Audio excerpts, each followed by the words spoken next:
Hello साथियों, कैसे हो? स्वस्थ हो, मस्त हो? इसी आशा और विश्वास के साथ एक और शानदार सेशन में सभी साथियों का हार्दिक स्वागत और अभिनंदन। साथियों, बात कर रहे हैं commerce grade first paper second और अपना टॉपिक चल रहा आपका रॉकेट भाई।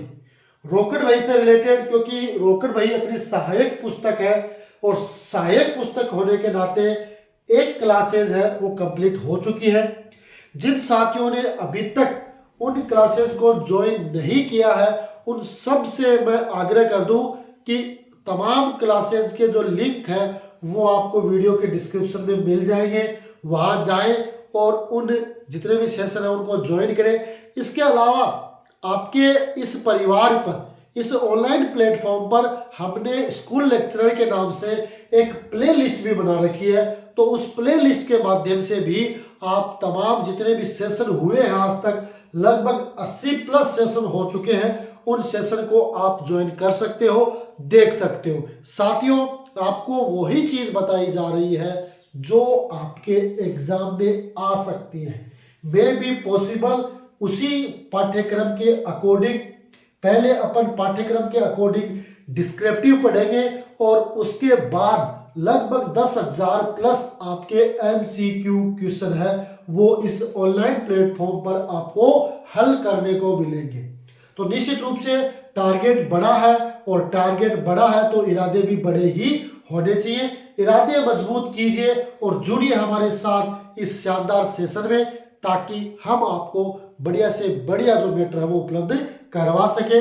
तो मैं आज को सेशन को जो स्टार्ट करूं उससे पहले मेरा आपसे वही निवेदन रहेगा कि एक बार आज के इस सेशन को अपने साथियों के साथ शेयर कर दें, अपने व्हाट्सएप ग्रुप में शेयर कर दें, ताकि जो साथी कॉमर्स ग्रेड फर्स्ट इसके अलावा है ना, कोई 11वीं में है, 12वीं में है, जूनियर अकाउंटेंट की तैयारी कर रहा है, स्कूल लेक्चरर की तैयारी कर रहा है, नवोदय विद्यालय है, आपके KVS विद्यालय है, दिल्ली अधीनस्थ चयन बोर्ड में स्कूल लेक्चरर है, यानी तमाम कॉमर्स PGT या जूनियर अकाउंटेंट, लेखा सहायक है ना, या आपके जो सहकारी बैंक या कोऑपरेटिव बैंक में अकाउंटेंट की तैयारी कर रहा है, उन तमाम जो एग्जाम है उन सब के लिए आज का जो सेशन है बड़ा ही फायदेमंद होने वाला है। इसलिए फटाफट हमारे साथ जुड़ जाएं और जुड़ने के साथ ही अपने इस परिवार के सदस्य बने और आज के इस सेशन को शेयर कर दें। ठीक है साथियों, तो आज के इस सेशन को मैं शुरू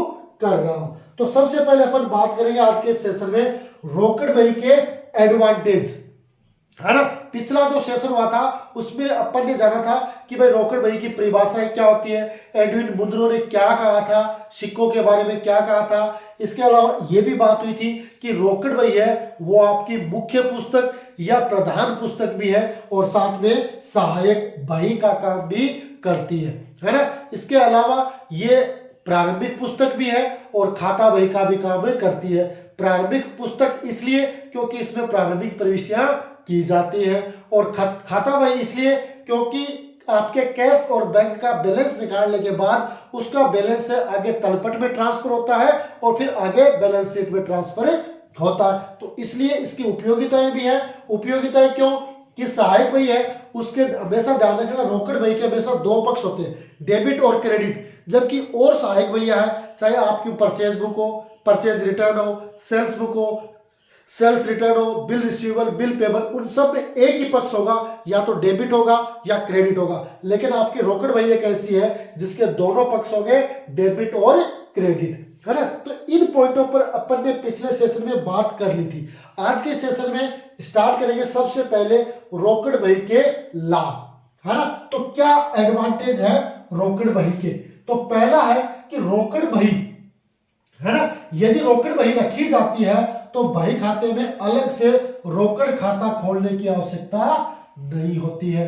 अगर किसी फर्म ने रॉकेट बही पहले से रख रखी है तो उसे अलग से जो कैश अकाउंट है वो खोलने की आवश्यकता नहीं होती है। इस प्रकार रॉकेट बही का कार्य है वो दोहरेपन को, डुप्लीकेट्स ही है उसको रोकता है। यानी एक तो आप रॉकेट बही में एंट्री करो, फिर आप कैश बुक में एंट्री करें, कैश अकाउंट में एंट्री करो, तो कैश बुक और कैश अकाउंट दोनों की खोलने की आवश्यकता नहीं है।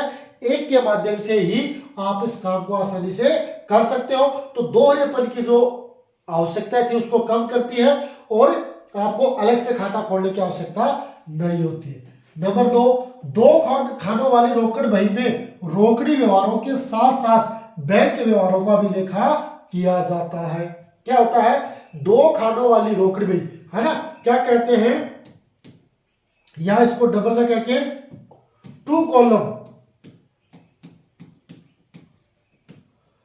कॉलम केस बुक है। क्या है? टू कॉलम केस बुक, यानी डबल खाने वाले रोकड़ में रोकड़ी व्यवहारों के साथ साथ बैंक व्यवहारों का भी लेखा किया जाता है। यानी टू कॉलम केस बुक में आपकी रोकड़ बही की तो एंट्री होगी, इसके अलावा बैंक से संबंधित प्रविष्टियां हैं उनका भी लेखा है वो उसमें किया जाएगा।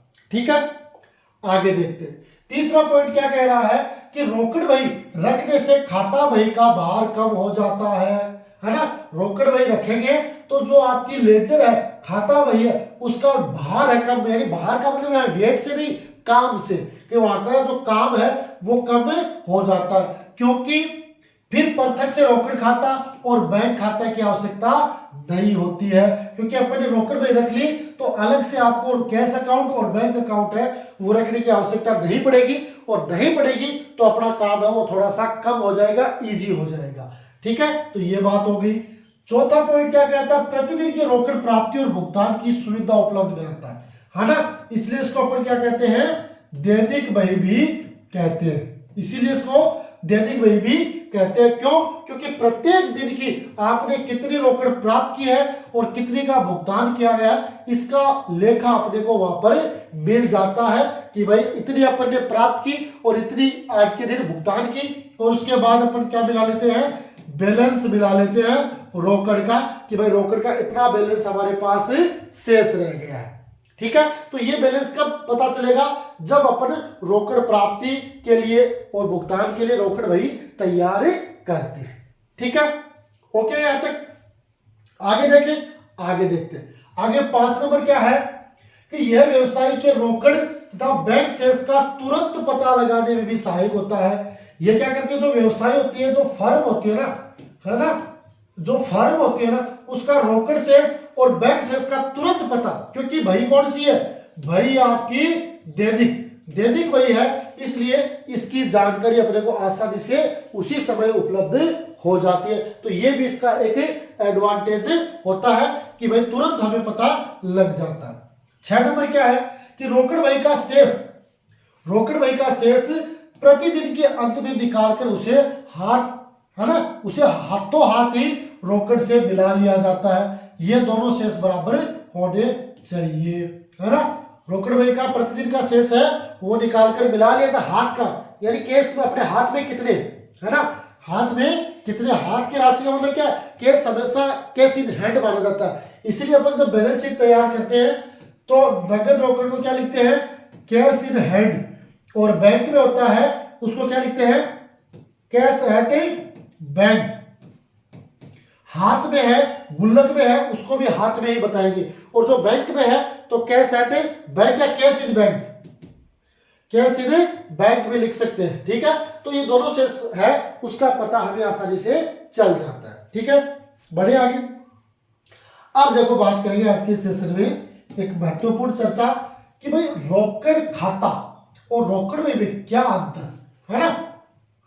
अकाउंट वो या कैश अकाउंट और कैश बुक, तो इन दोनों में क्या अंतर है, तो उस अंतर की अपन आज के सेशन में बात कर लेते हैं। जो मैंने कल आपको कहा भी था, कल वाला सेशन हुआ था उसमें मैंने आपको कहा था कि भाई ये आपके लिए टास्क है, आपको कमेंट में बताना है कि भाई रोकड़ खाता और रोकड़ बही, है ना, इन दोनों में क्या अंतर है। रोकड़ खाता और रोकड़ बही में क्या अंतर है। ठीक है, अब देखो पहले अपन बात करेंगे सबसे पहले नंबर 1, ये है आपकी रोकड़ बही और ये आपका रोकड़ खाता। क्या रोकड़ बही के बारे में क्या है? रोकड़ बही एक पृथक पुस्तक है जो कि समस्त नगद व्यवहारों को लिखने के लिए बनाई जाती है।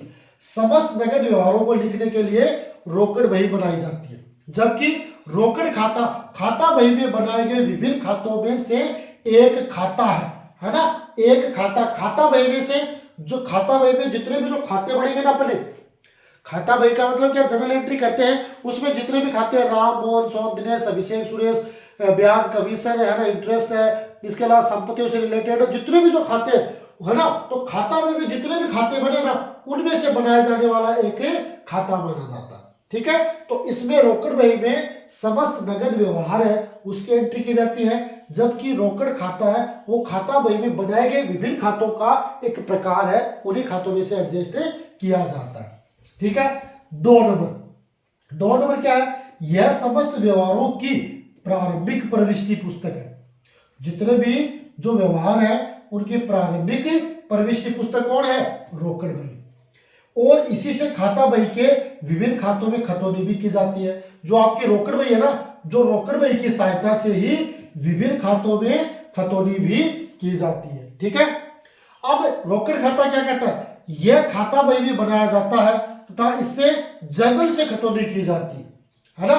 रोकड़ खाता है वो खाता बही में बनाया जाता है और इसमें क्या होता है, जर्नल से फिर खतौनी है वो की जाती है, और इसी से खाता बही के विभिन्न खातों में खतौनी की जाती है, किसमें, रोकड़ बही में। समझ गए मेरी बात, दोनों पॉइंट समझ गया कि भाई रोकड़ बही और रोकड़ खाता दोनों की अलग अलग डेफिनेशन है, दोनों को अलग अलग तरीके से अपने को समझना।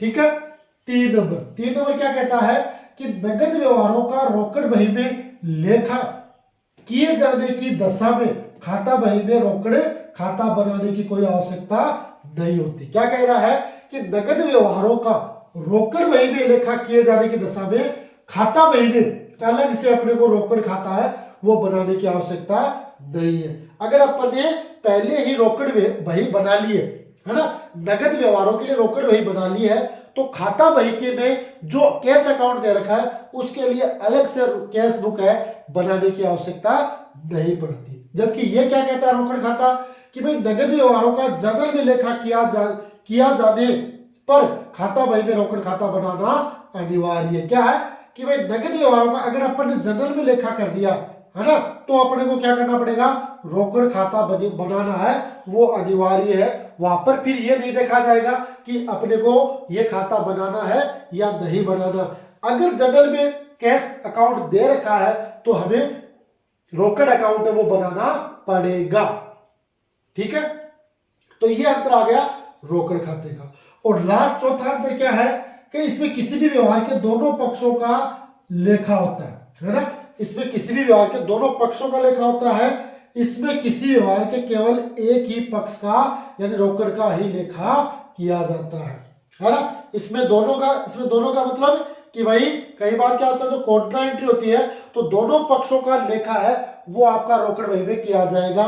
लेकिन इसमें क्या है कि अगर नगद से रिलेटेड है तो वहां पर एक का भी लेखा किया जा सकता है, कहीं कोई दिक्कत नहीं है। तो ये मुख्य रूप से आपके कैश अकाउंट और कैश बुक में मुख्य रूप से अंतर इसको मान सकते हैं, है ना। वैसे तो बहुत ज्यादा इसमें अंतर है नहीं, लेकिन फिर भी एग्जाम की दृष्टि से महत्वपूर्ण है। इस तरीके के क्वेश्चन है वो आपको एग्जाम में देखने को मिल सकते हैं। वहां पर कहीं ऐसी अतिशयोक्ति नहीं है कि इनमें से ही कोई क्वेश्चन है वो घुमा के पूछ ले, है ना। यही पूछ ले कि भाई नगद व्यवहारों में कि भाई रोकड़ खाता बनाना आवश्यक है क्या, तो जब नगद व्यवहारों में अगर जनरल में लिखा किया जाता है तो रोकड़ खाता बनाना अनिवार्य है, कंपलसरी है ना। समझ गए मेरी बात, ओके यहां तक। तो ये चीज है आपके किसमें, रोकड़ खाता और रोकड़ बही में अंतर से रिलेटेड। ठीक है, बढ़ाओ सेशन को आगे देखते हैं।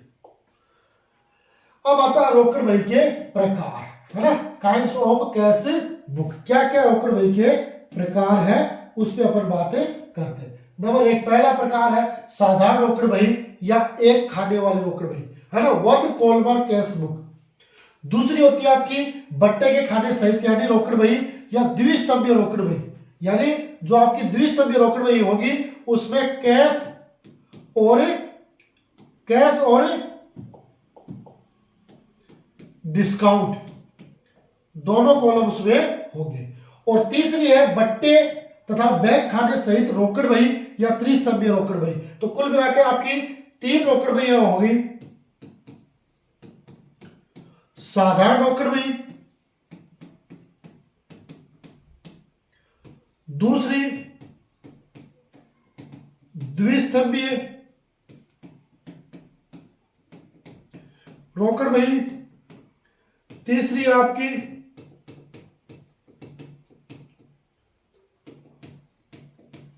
त्रिस्तंभीय रोकड़ बही। इसमें सिर्फ कैश होता है, इसमें कैश और डिस्काउंट होता है, और इसमें कैश, बैंक और डिस्काउंट होता है। ठीक है, यह चीज अपने को ध्यान में रखनी है। तो एक स्तंभीय रोकड़ बही जिसको अपन साधारण रोकड़ बही भी कह सकते हैं, द्विस्तंभीय रोकड़ बही जिसमें कैश और डिस्काउंट होता है, त्रिस्तंभीय रोकड़ बही जिसमें आपका कैश, बैंक और डिस्काउंट होता है। ठीक है, ये प्रकार है, इन प्रकारों को आप ध्यान में रख सकते हैं। बढ़े आगे, अब देखेंगे, देखो पहला एक नंबर है आपका साधारण रोकड़ बही या एक खाने वाली रोकड़ बही। अब इसमें क्या अंतर है उस पर अपन बात करेंगे। देखो सबसे पहले क्या है कि यह बही ऐसे व्यापारियों द्वारा रखी जाती है ना, यह बही ऐसे व्यापारियों द्वारा रखी जाती है जो बैंक से कोई लेन देन नहीं करते, यानी जिनका अकाउंट है बैंक में नहीं होता है और न ही उनका बैंक में खाता होता है। कुल मिलाकर इनका भुगतान है वो सारा का सारा नगद प्रोसेस में चलता है, यानी नगद राशि प्राप्त की और नगद भुगतान किया, उसी में चलता है। कैश के माध्यम से यहाँ पर बैंक का कोई रोल नहीं होता है, जिसको अपन साधारण रोकड़ बही, एक स्तंभीय रोकड़ बही कह सकते हैं, है ना। इसे रोकड़ बही में केवल प्राप्ति और भुगतान लिखे जाते हैं, यानी रोकड़ बही हो गई तो इसमें केवल और केवल प्राप्ति और भुगतान लिखे जाते हैं। इसमें डेबिट पक्ष में नगद प्राप्तियां, है ना, ये आपका डेबिट पक्ष है। इस साइड क्या है, नगद प्राप्तियां, और क्रेडिट पक्ष में नगद भुगतान, ये आपका क्रेडिट पक्ष है। इस साइड आपके नगद भुगतान लिखे जाएंगे। ठीक है, तो देखो ये साधारण रोकड़ बही है और ये इसका फॉर्मेट है सिंपल कैश बुक, है ना। ये आपके जो आपके 5 कॉलम है वो डेबिट साइड है, ये 5 कॉलम है वो क्रेडिट साइड है। ये आपकी डेट है ना, ये तो नाम पक्ष हो गया। ये आपकी डेट, यानी यहाँ पर दिनांक लिखी जाएगी, कौन सी तारीख है। ये कॉलम आता है पर्टिकुलर, इसमें पर्टिकुलर विवरण लिखा जाएगा कि भाई, क्योंकि इसमें माल जितनी भी प्राप्तियां होंगी वो प्राप्तियों का विवरण है वो उसमें लिखा जाएगा। आपके बिल नंबर है यानी वाउचर नंबर है तो वो इस कॉलम में आएंगे।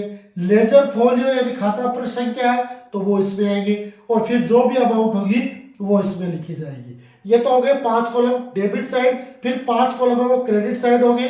आपकी डेट है जिसमें दिनांक लिखी जाएगी, पर्टिकुलर है जिसमें विवरण होगा, वाउचर नंबर है वो लिखा जाएगा, एलएफ है और फिर आपकी अमाउंट है ना। कुल मिलाकर 5 कॉलम है वो आपके क्रेडिट पक्ष में होंगे और 5 पक्ष है वो आपके डेबिट पक्ष में होंगे। कॉलम कह सकते हैं, पक्ष तो 2 हो गए डेबिट और क्रेडिट, कॉलम है वो दोनों साइड 5-5 कॉलम होंगे। ठीक है, तो ये हो गई आपकी साधारण रोकड़ बही। बढ़े आगे, ये आ गई साधारण जो आपकी रोकड़ बही है, या रोकड़ बही में प्रविष्टियों का क्या नियम होता है ना। रोकड़ बही एक रोकड़ खाता कैश अकाउंट है ना। रोकड़ खाता कैश अकाउंट होते ही आपका कौन सा हो गया, वस्तुगत खाता हो गया, है ना।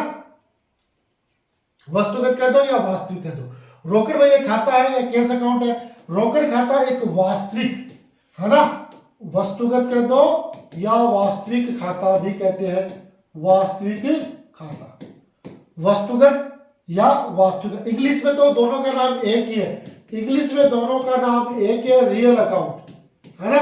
इंग्लिश में तो, हिंदी में 2 है, वस्तुगत कह दो या वास्तविक खाता कह दो, इंग्लिश में एक ही है, रियल अकाउंट। ठीक है, रोकड़ बही एक रोकड़ खाता है, रोकड़ खाता एक वास्तविक खाता, अतः इसमें प्रविष्टि करने के लिए वास्तविक खाते का नियम है वो लागू होता है। वो नियम इस प्रकार है, जो वस्तु व्यापार में आती है उसे नाम करो और जो वस्तु व्यापार से जाती है उसे जमा करो। Debit what's come in and credit what's goes out, है ना। जो वस्तु व्यापार में आ रही है उसको नाम कर दो, जो व्यापार से जा रही है उसको जमा कर दो। Debit what comes in and credit what goes out. ठीक है, ये परिस्थिति हो जाएगी और ये नियम है वहां पर लागू हो जाएगा। ठीक है, अतः जब व्यापार में रोकड़ आती है तो नाम पक्ष में विवरण लिखा जाता है ना, और नाम पक्ष में विवरण खाने में टू लगाकर, है ना, टू लगाकर वो लेखा किया जाता है। टू सेल्स, है ना, to sales, to bag, to cash, जो भी होगा वो टू लगाकर लेखा किया जाएगा।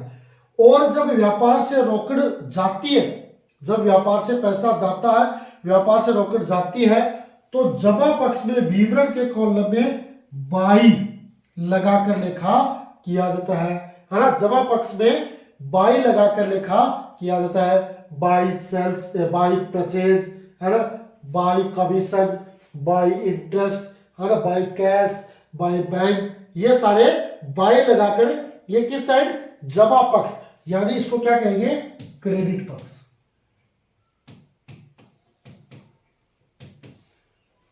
Credit side. ठीक है, जब व्यापार से रोकड़ जमा विवरण बाई लगाकर इसका लेखा किया जाता है, तो ये इसका प्रविष्टि का नियम होगा। हो सकता है परीक्षा में आपसे यही पूछ ले कि भाई रोकड़ खाता है, इसकी क्या प्रकृति है, तो कौन सा खाता है, वास्तविक या वस्तुगत खाता है माना जाता है। ठीक है, आगे, यदि रोकड़ बही का प्रारंभिक शेष कैश इन हैंड दिया गया है तो उसे डेबिट पक्ष की ओर पर्टिकुलर खाते में टू बैलेंस बीडी लिखकर लिखा जाए। अगर ओपनिंग दे रखा है तो टू साइड में आएगा टू बैलेंस बीडी, ये लिखा जाएगा टू साइड में, ओपनिंग बैलेंस है। और क्लोजिंग है तो लिखा जाएगा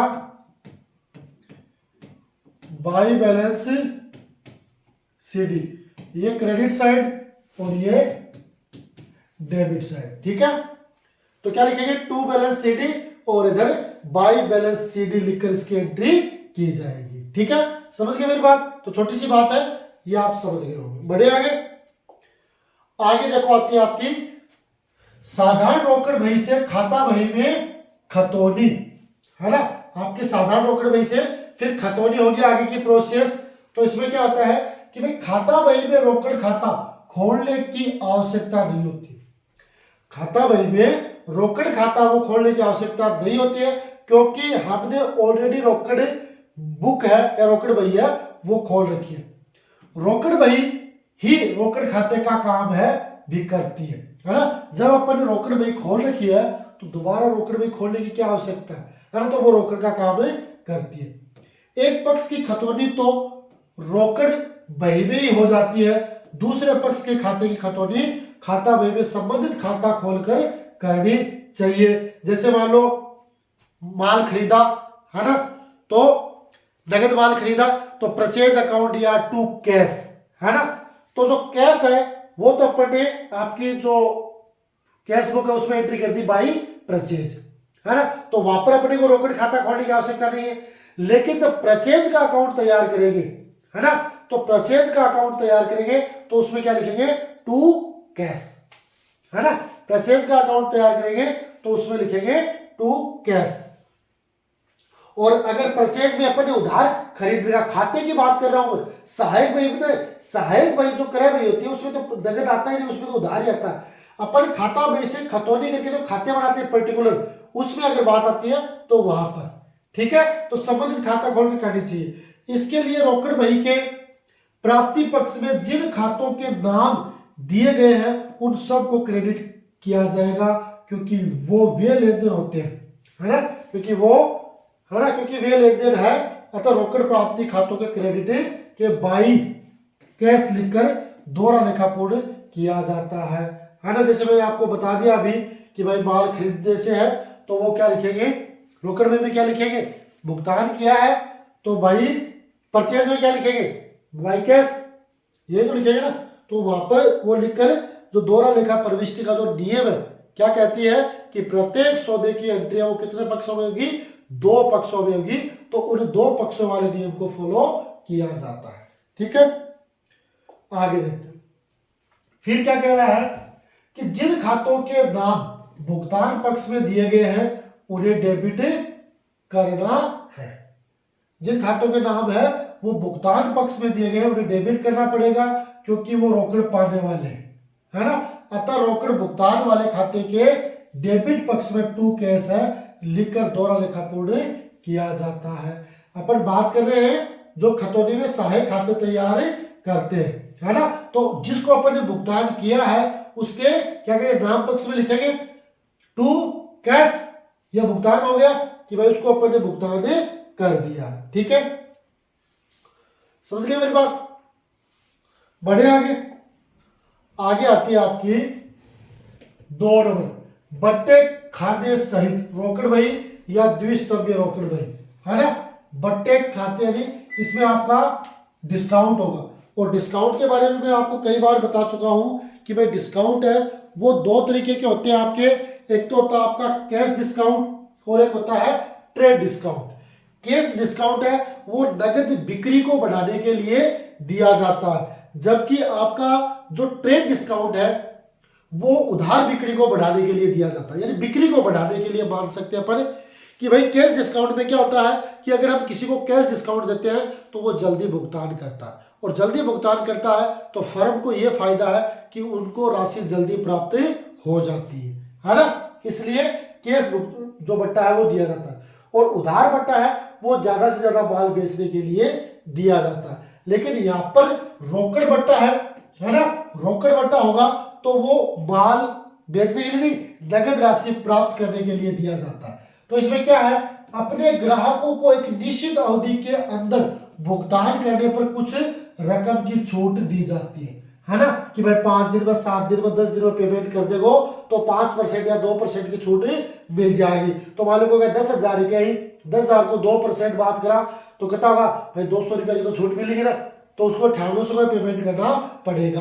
तो इसी प्रकार वह दूसरों से छूट प्राप्त भी कर सकता है। एक तो छूट है देना और एक छूट है लेना, है ना। तो अगर छूट देते हैं तो वो खर्चा, और छूट प्राप्त करते हैं तो वो आय होती है। और इन्हीं छूटों को क्या कहते हैं, रोकड़ी बट्टा कहते हैं, कैश डिस्काउंट कहते हैं। प्राप्त किया जाने वाला बट्टा व्यापारी के लिए लाभ है और दिया जाने वाला बट्टा हानि है ना। अपन बट्टा प्राप्त करेंगे तो वो अपने लिए क्या होगा, लाभ होगा, और अगर अपन किसी को बट्टा देंगे तो वो अपने लिए क्या होगा, हानि का काम करेगा, क्योंकि अपन ने बट्टा दिया है ना, तो वो अपने लिए हानि होगा। ये 2 कॉलम केस बुक का आपका क्या हो जाएगा, फॉर्मेट। ये डेबिट है यानी डेबिट पक्ष, ये डेट है, डेट आ जाएगी, पर्टिकुलर विवरण आ जाएगा, वाउचर नंबर एलएफ आ जाएगा, फिर अमाउंट। अब एक कॉलम बढ़ गया, इसमें डिस्काउंट अमाउंट आएगी और इसमें कैश की आ जाएगी। फिर ये क्रेडिट साइड के date, particular, voucher number, LF, amount, ये डिस्काउंट और ये कैश, ये क्रेडिट साइड है ना। लेकिन हमेशा ध्यान रखना, बट्टे का शेष है वो कभी भी आगे लेके नहीं जाएगा, सिर्फ और सिर्फ दोनों साइड का टोटल कर दिया जाएगा। न ही उनका टोटल मिलाना होता है, सिर्फ टोटल करना होता है। जितनी राशि है उतनी राशि उसमें लिख दी जाती है। जैसे मैं बात करूं, इधर 500 आ गया तो इधर 500 लिख देंगे, ठीक है। इधर मान लो 200 आया तो 200 लिख देंगे। इनका बैलेंस मिलाने की आवश्यकता नहीं होती है कि भाई डिस्काउंट का अपन बैलेंस मिलाए, बैलेंस नहीं मिलता है, न ही इनका बैलेंस है वो आगे ट्रांसफर किया जाता है, ठीक है। तो ये हो गई बट्टे खाने सहित रोकड़ में। इसकी एंट्री स्वीकृत नगद बट्टा है ना, डिस्काउंट अलाउड। आपने बट्टा दिया तो जब किसी ग्राहक से दे तिथि से पहले रकम प्राप्त की जाती है तो उसे नगद छूट है वो प्रदान की जाती है ना। अपन ने स्वीकृत नगद बट्टा है कि जब जो तिथि अपन ने दे रखी थी और उससे पहले ही उस ग्राहक से अपने को राशि प्राप्त हो जाती है तो उसे नगद छूट दी जाती है। तो वहां पर एंट्री होती है आपकी कैश डिस्काउंट अलाउड अकाउंट या टू डेटर, है ना। डेटर इतने से कम हो जाएगा, ठीक है। अगर अपन बट्टा प्राप्त करते, प्राप्त नगद बट्टा, तो डिस्काउंट रिसीव्ड, यदि लेनदारों को समय से पहले भुगतान किया जाता है ना, आपके जो क्रेडिटर है उनको आप समय से पहले भुगतान करते हो तो आपको नगद छूट की राशि प्राप्त होती है। और इसकी प्रविष्टि क्या हो जाती है, creditor account DR to discount received, ये आपने प्राप्त किया है, ठीक है। तो दो तरीके से आप बट्टा कर सकते हो, एक तो प्राप्त करके बट्टा और एक बट्टा देख करके, है ना। दोनों का उद्देश्य वो अलग अलग होता है। प्राप्त अपन किसी को छूट देते हैं तब करते हैं, और अपन देते कब है, जब अपन नगद राशि प्राप्त करना चाहते हैं, किसी को छूट देते हैं, तब वो कंडीशन अप्लाई होती है। ठीक है साथियों, तो ये था एक और शानदार और जानदार छोटा सा सेशन जो मैंने आपके साथ शेयर किया है। निश्चित रूप से आज का जो सेशन अपन ने चर्चा की है आपके एग्जाम की दृष्टि से बड़ा ही फायदेमंद होने वाला है, इसलिए बिना वीडियो को स्किप किए पूरा स्टार्ट से लेकर एंड तक आपको देखना है, हर पॉइंट आपको समझना है। ये आप समझ जाओगे तो निश्चित रूप से आपको एग्जाम में उसका बेनिफिट भी होगा। ठीक है साथियों, तो आज के सेशन में इतना ही। जाने से पहले मेरा आपसे वही निवेदन कि एक बार आज के सेशन को अपने साथियों के साथ शेयर कर दें, वीडियो को लाइक कर लें, चैनल को सब्सक्राइब कर लें। इसी आशा और विश्वास के साथ आज के लिए इतना ही। मिलेंगे अगले सेशन में, तब तक के लिए जय हिंद, जय भारत।